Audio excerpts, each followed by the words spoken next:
The key, of course, is awareness.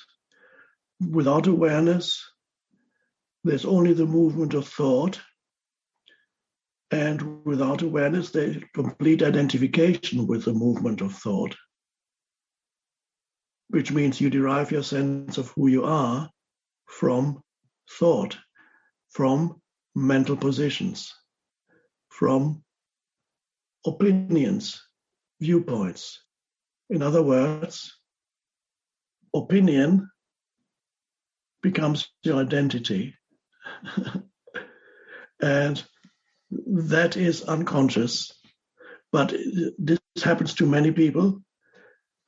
The opinion becomes your mental position, your opinion and your identity become one. Then, of course, anybody who questions or contradicts your opinion or mental position is not only somebody who has a different opinion, that person is somebody who is attacking your very sense of self, your very identity.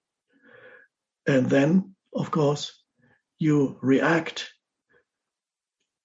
by either defending or counterattacking the other person, who probably is also completely identified with their mental position. And then you have two enemies.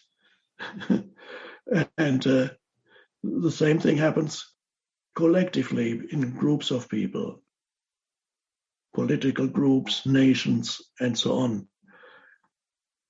Now, the fact that the questioner could talk about them, because it would be pointless, who cares what my political opinions are? They're just opinions.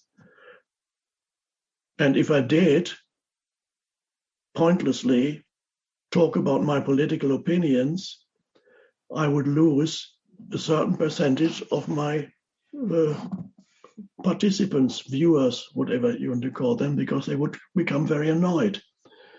If I had a different opinion, another percentage would become very annoyed. Now, it's not that I don't want to lose a percentage of participants.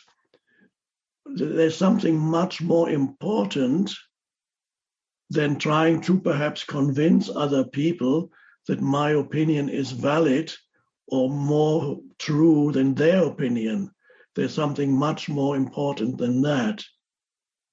And that is the focus of my life, is to help people become aware, not to adopt a particular way of thinking or particular viewpoint or opinion. That's all secondary. It's to become aware so that they are no longer possessed by the movement of thought and identify completely with the movement of thought. And even if, let's say, if I had a discussion with somebody very different, well, maybe politics or something connected with politics, let's say if this person expressed an opinion or viewpoint that was totally different from mine, and not only different from mine, let's say that I am convinced that this person is out of touch with reality and completely deluded. Let's say I'm convinced that this, which may be true. It may be true that there are certain opinions that are so irrational and completely deluded that everyone would say, yes, would I tell this person, you are completely deluded, this is totally wrong? No, I would not. It would be pointless. I would be like a psychiatrist. Let's say a patient comes to a psychiatrist. Let's say the patient believes to be Napoleon, 100% sure that he's Napoleon. If I'm a good psychiatrist, I will not tell this person, obviously you're not Napoleon. I can tell you exactly why you're not Napoleon. You must get rid of this absurd belief that you're Napoleon.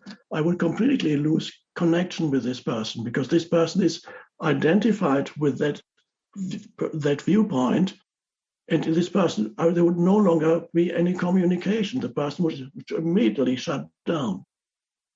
A good psychiatrist would only listen. He would listen and then gradually would attempt to bring some awareness in the patient instead of denying whatever opinion or viewpoint, no matter how deluded this patient has. It is much more important for some awareness to arise in the patient. So if I were a psychiatrist, any good psychiatrist knows that he would not immediately deny, he would listen. A good psychologist, most psychiatrists, I suppose, these days prescribe just medication, but as a psychotherapist, I'd listen. And in the listening, there is an awareness. There's the awareness. And if you are a good listener, then the awareness can, to some extent, be transmitted to the patient or whatever the other person.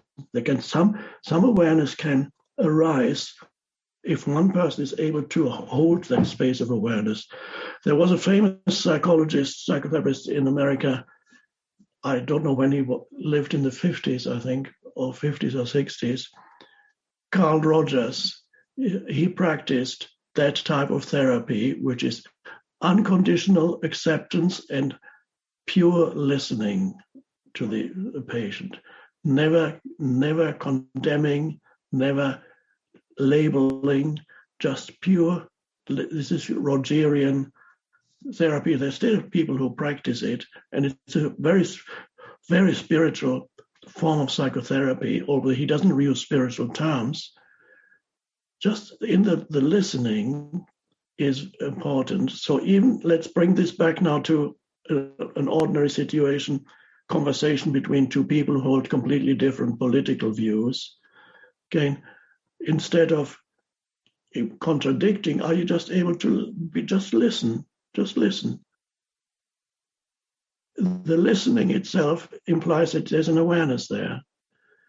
Without awareness, you cannot really listen, because while the other person is speaking, you're immediately contradicting and formulating your own counter arguments in your mind. You're not listening. You're just already countering whatever the other person is saying, or getting annoyed about it and getting upset, because obviously what the other person is saying is so nonsensical, you can't stand it anymore. Awareness.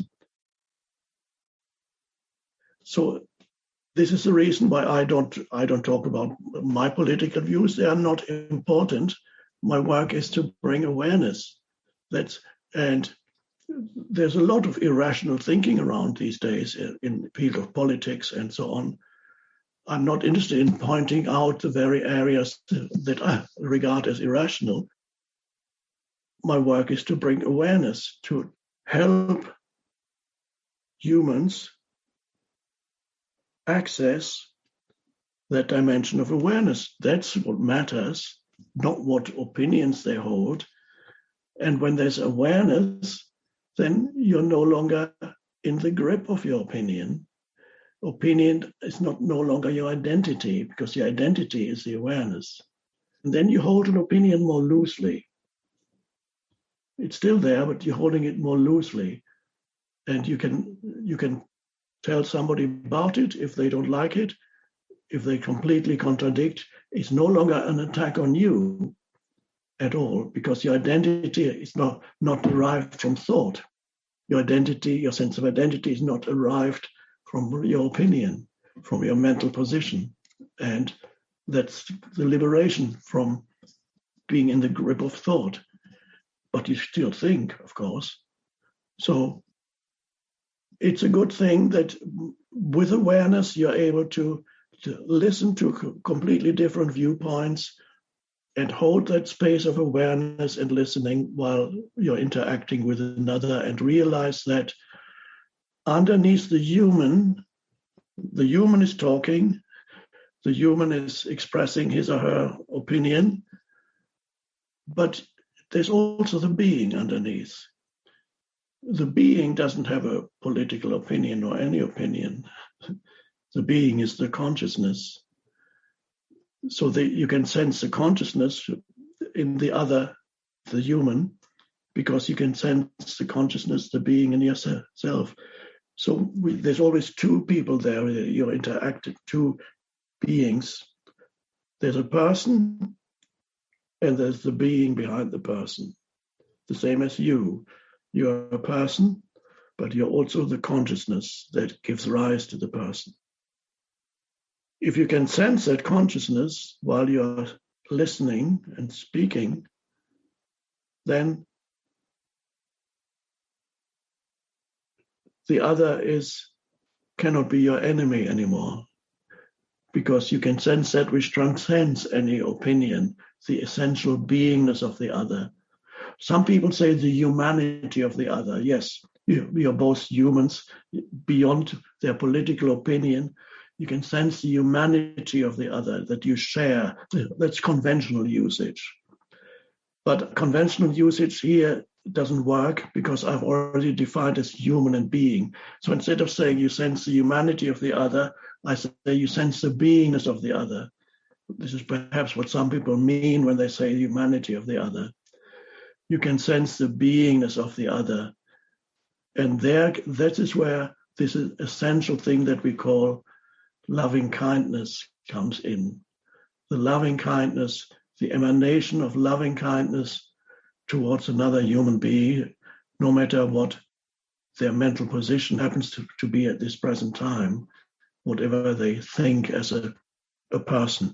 And obviously, if they're so deluded that they're about to attack you, then you may have to remove yourself physically. That's another story, but that's not a problem.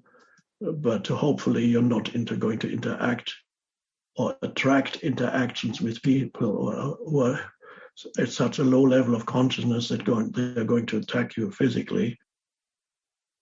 Because it's amazing how many people who are so identified with their opinions that they kill each other over opinions or viewpoints, mental positions. That implies complete lack of awareness. Unfortunately, that would be the redeeming factor. It's happening a lot in the States. There's a lot of divisiveness happening at the moment. Like humans can no longer communicate. This separation is like almost two different worlds, two different realities there. This is quite dangerous. And only awareness can diffuse the situation that otherwise would lead to violent conflict. This is why this is so important, what we're engaged in here, the arising of awareness. Only awareness can be the unifying factor. Otherwise, the division will become more and more pronounced, just as it happened there was a Spanish Civil War in the 30s preceding the Second World War, and almost 1 million people died within one country. It had become so divided. Even in families, some people would kill each other, kill family members. Such was the division that had arisen there. So these are challenging times collectively, as you may have noticed, and this is only one aspect. So it's so important now for humans to become more conscious, to awaken, to have awareness. Otherwise, we are lost. But even that's fine. If we need to regress to a more unconscious state for a while, even that from a higher perspective would be okay. It's only bad from one perspective. It's very bad. Are we going to move into another dark age? They talk about the dark ages after the collapse of the Roman Empire, when for like 600 years or whatever, that's the Western Empire, in Europe, almost nobody could read and write anymore. Even the art of building was lost in stone. They could only have wooden structures. There was very little writing happening because almost nobody except a few monks in monasteries could still write.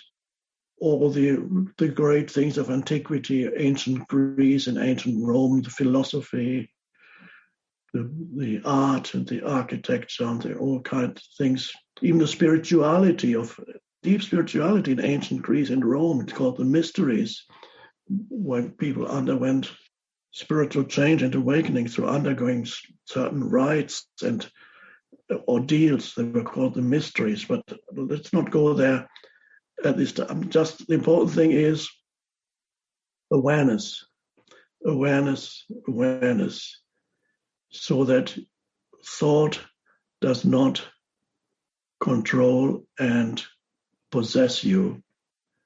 That's the key.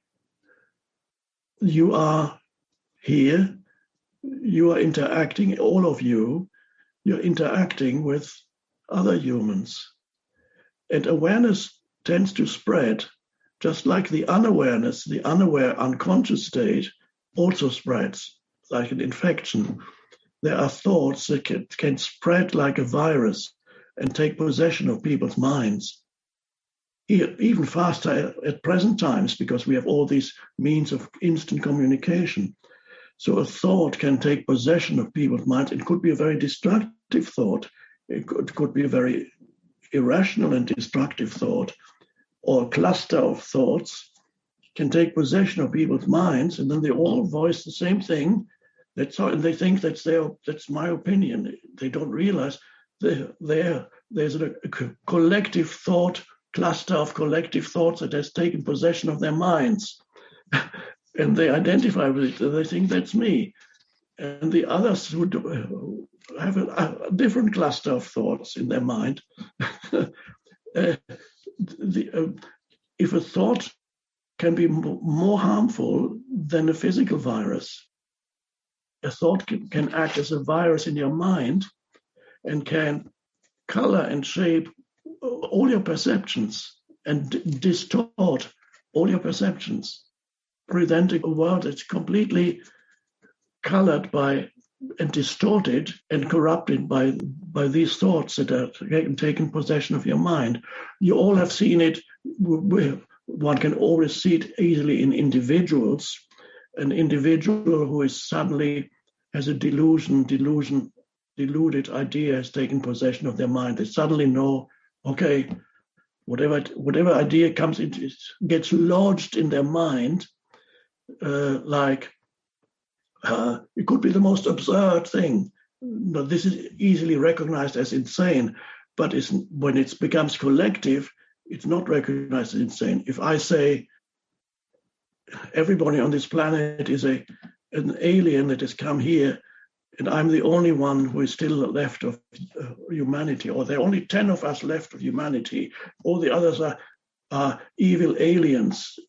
You can just look at them, you know they're evil aliens. This thought like that can take possession of your mind, and you can't, without awareness, it's a virus. You're completely infected by this mental virus.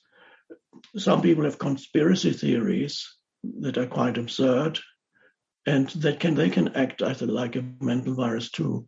I'm not saying that every conspiracy theory is absurd. Some actually turn out to be true, but that's another matter. But many are absurd. Some are true, and only discovered later that actually they're true. So I've spoken many things, but it comes down to one thing. As Jesus said, only one thing is needed. All the rest is details. And this is Einstein's quote. Einstein said, "I want to know the mind of God. All else is details. Everything else is details." He never explained what the mind of God, what he meant by that, but I know what he meant. What is the mind of God? Consciousness. I want to know the mind of God, the consciousness that underlies the phenomenal universe. The rest is details. And again, Jesus said, only one thing is needed. And you have chosen that one thing. That's just becoming aware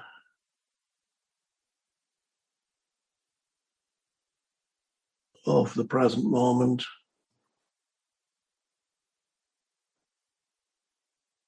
No need to call it a meditation, just more simple than that. Just becoming aware of the present moment.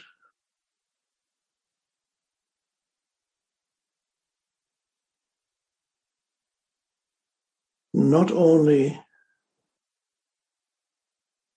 becoming aware of the content of the present moment, what I call the content of the present moment is whatever appears in your awareness. That's, for example, this person talking.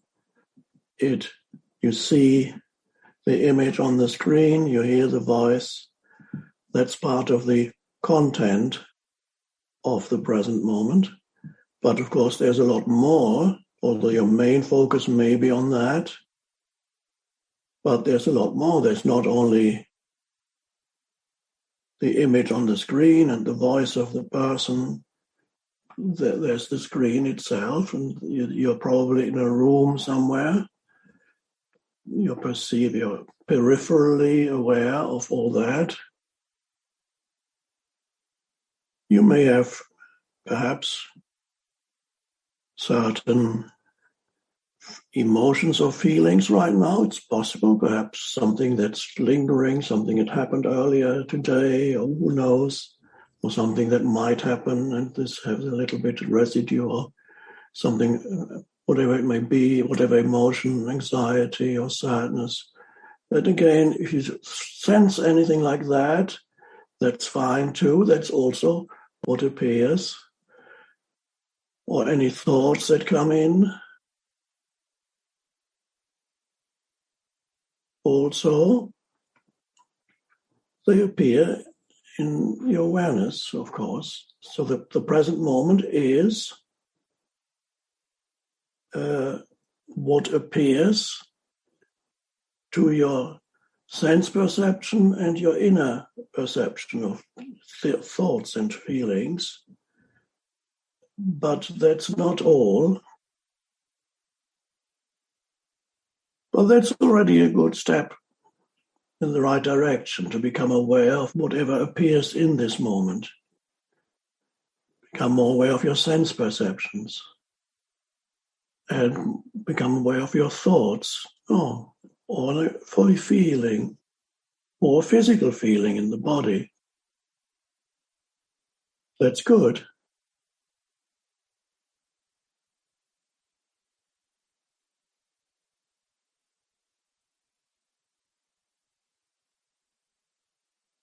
But becoming aware of the present moment is deeper than that.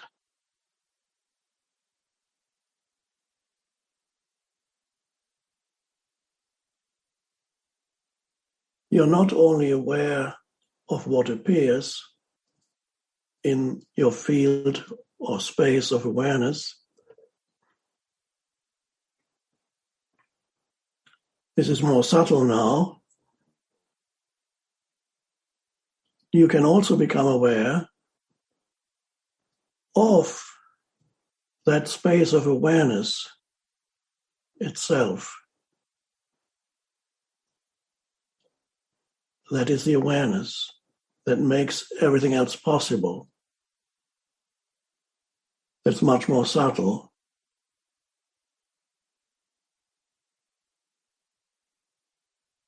To become aware of that, there needs to be at least a moment of stillness. Stillness is inseparable from that. Stillness, not necessarily outer stillness. Inner stillness means a cessation of the stream of thinking. Just a little gap. What remains at first seems like nothing, or nothing much, or nothing certainly nothing interesting. Thoughts are interesting, can be very boring too, but even boring thoughts pretend to be interesting. But that space of stillness is not interesting, obviously. So it's something that's overlooked completely for most people. They're looking for the next thing to arise, the next, whatever it is, something that's hoped for, something that's feared, whatever it may be. The next, what's next?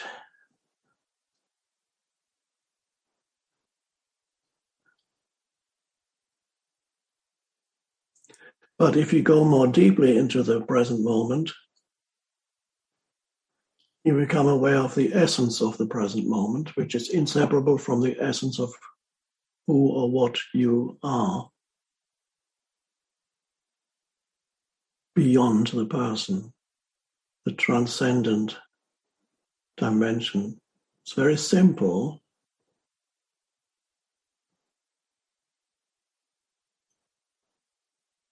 Just a brief moment of stillness, but not a tired kind of stillness, an alert stillness.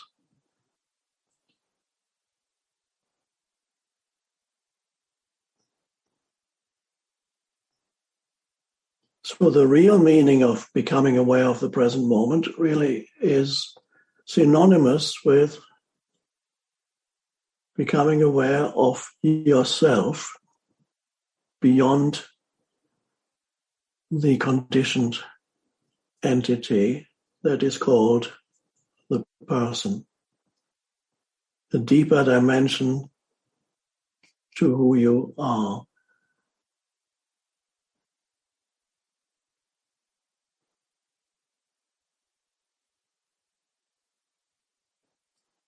I would say that that is the most important discovery that you can make in your entire life.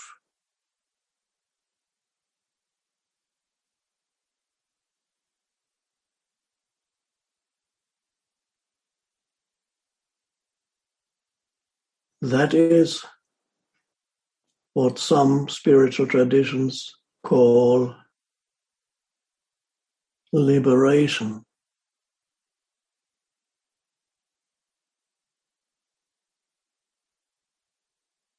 Liberation from what? Liberation from the conditioned person, the entity, the limited conditioned entity.